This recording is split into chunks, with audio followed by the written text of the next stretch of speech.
Hi there, I'm Coach Kenneth. And I'm Coach Victoria. And in this video, we're going to be talking to you about short-term relationship breakups.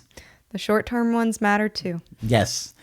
You know, they can be really confusing from the sense of, well, we only dated for 3 months. Did they ever think about me? Do I matter to them? Will they care about me? And so it can be really confusing, and you can really wonder because those 3 months could have been incredibly intense and fantastic. And you're like, well, did they feel that too? Why did they end this? And it can be really confusing. Right. And this video was actually a recommendation from one of my clients because we do have videos where we talk about relationships of all different lengths and sizes. We have some that we talk about that are longer term relationships. Size matters not. And we have some videos where we do talk about shorter term relationships, and anywhere in between. But we thought we would make this video specifically on shorter term. Why are you still smiling like that? It's a Yoda quote. We thought we would make this video more specifically on shorter term relationships because there are certain things about it being short term that are nuanced. There's things that you're going to experience going from a 3-month breakup than somebody who's getting a divorce after 12 years is going to experience. So we want to talk about those things. Yeah. I remember one short-term relationship that I had many, many years ago. I think it was about 4 months. And I was pretty shocked when she ended the relationship because it was going so well. But what I didn't realize is that she had had a crush on a coworker for a long time before I, was in the picture. And I guess when he found out that we were dating, that's when he decided he needed to do something about it. And she actually wound up marrying that guy. Wow. Yeah. Wow. And as far as I know, they're still together. So, It Wow. was something where it was like they were just meant to be together. But at the time, I was shocked and devastated. I was like, we get along great. And the chemistry was so good. And I had this expectation she was going to be my next girlfriend or next serious girlfriend. She was my girlfriend, but my next serious girlfriend. And so when she ended it, it came out of nowhere. And that was one of those times I thought, well, we have to just talk about it. Let's just talk about it.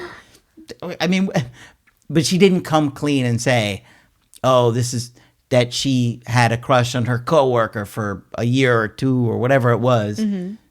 And she didn't express that. And had she done that, it would have been different. Right. And that's one of the things about shorter term breakups is that sometimes you can be blindsided.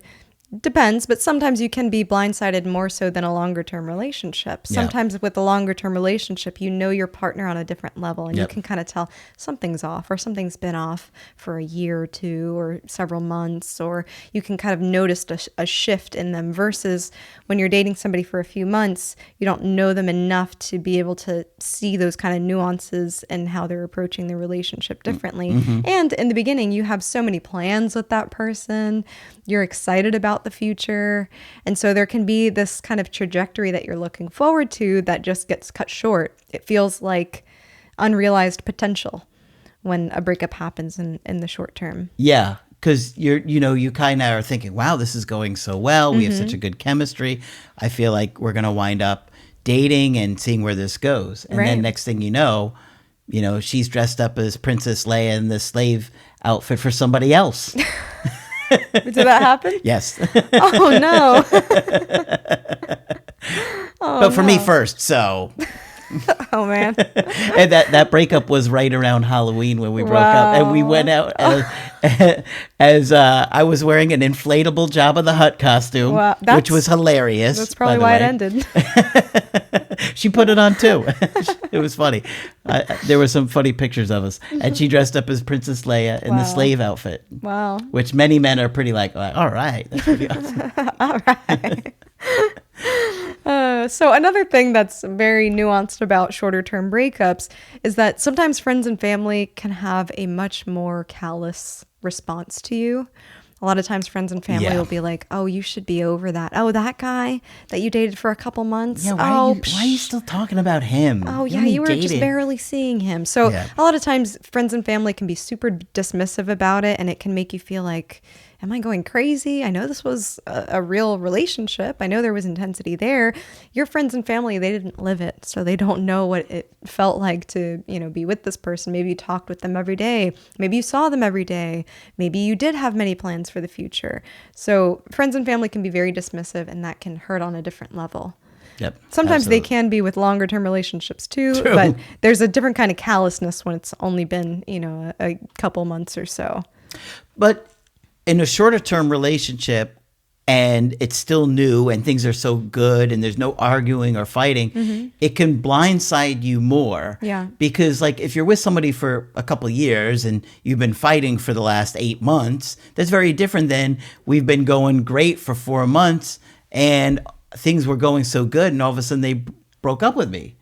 Like the example that I just gave, it was going really good. And next thing you know, you're like, wait, what happened? I don't understand why we're breaking up. Right. Yeah. So it can catch you off guard. And part of it is the person, but you also don't know them in a lot of ways too. True. And that's just because of how our attachment works. If it hasn't been a full year, then you truly haven't seen your partner through all of the seasons, literally and figuratively.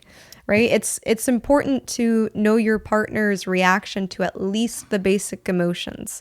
So we can't predict how your partner is going to feel at every moment of the day or how they will ever feel, but seeing them happy, seeing them angry, seeing them scared, seeing them surprised, seeing them disgusted, seeing them afraid, all of those things are important to kind of get an idea of how does this person respond in these different emotions and in these different ways. How do they respond under stress? That's something that is also very important. How do they respond at Christmas? How do they respond at their birthday? Right. Many of our partners had a lot of neglect or abandonment or abuse. And so come Christmas time, it's a very sad time for them.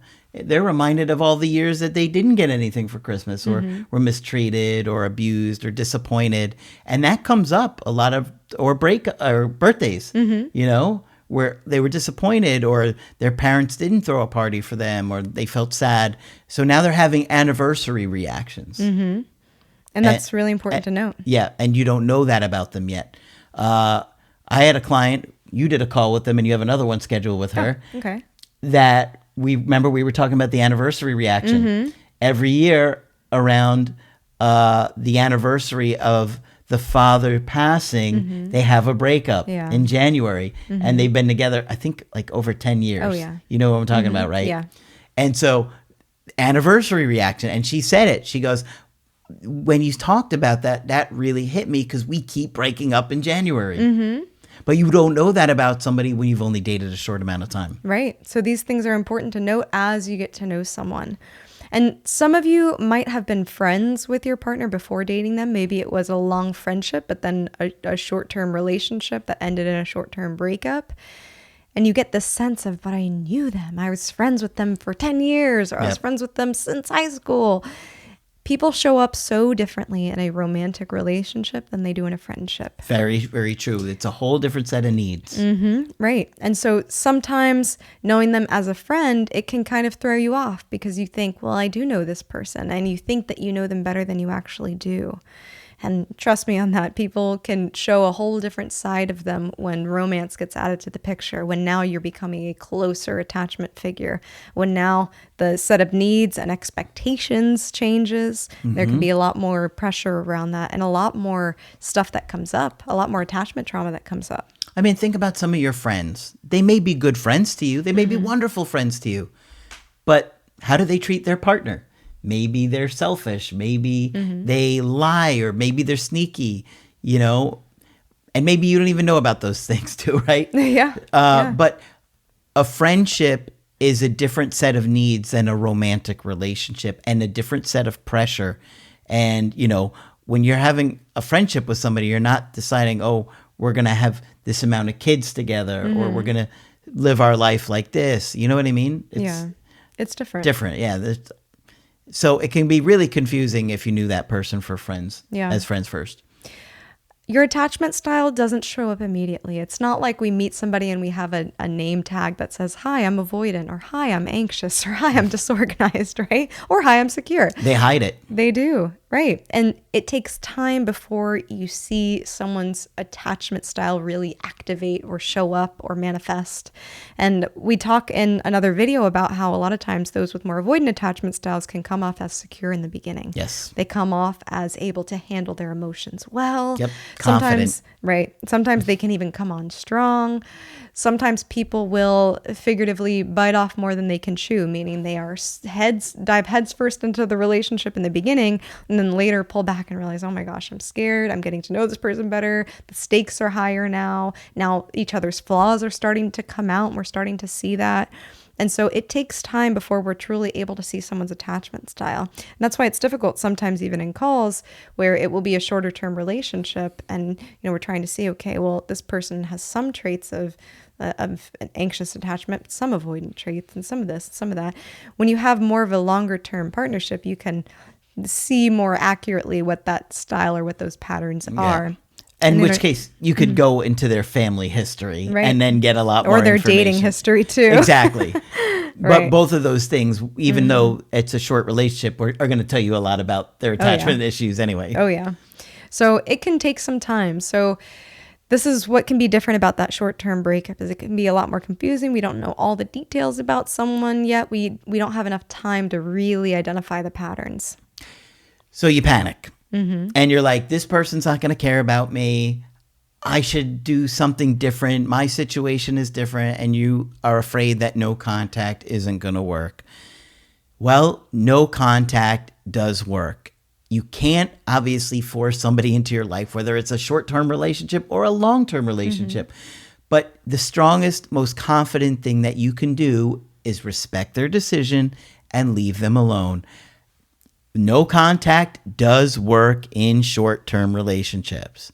Say that with me. No contact does work in short-term relationships and short-term breakups. It works. It does. It's scary, but what's the alternative? Trying to force yourself in your life, begging, pleading, manipulating? You're going to find that doesn't work. It's not attractive. And especially in a shorter-term breakup, you're setting up the precedent. So if you begin to chase, reach out to them, harass, stalk, you're leaving that kind of impression earlier on. That's true. To them. So you want to set a good precedent for yourself and say, okay, if you make a decision to end this relationship, I will believe you and I will give you that space and I will respect your decision and I will show you how much I value myself by not trying to convince you otherwise. I don't need to convince somebody to be in a relationship with me because I know what I bring to the table, especially if it's a shorter term breakup. Absolutely. I know short-term relationships feel tough because you feel like, did they attach to me? Do they care about me? Will they think about me? And in many, many cases, the answer is yes. Sometimes there might be something there for them that they really just didn't think it was a good fit. But a lot of times it is more complicated than that. Of course, you can always get our help personally to talk to us about these things. That's what we're here for. Go to my website, askcraig.net. I do email coaching and I do Zoom calls. Coach Victoria is also available for Zoom calls. I'm here whenever you'd like to chat. Just click on her name on the top of the website to schedule with her. But that's it for this video. I'm Coach Craig Kenneth. And I'm Coach Victoria. And we will talk with you soon.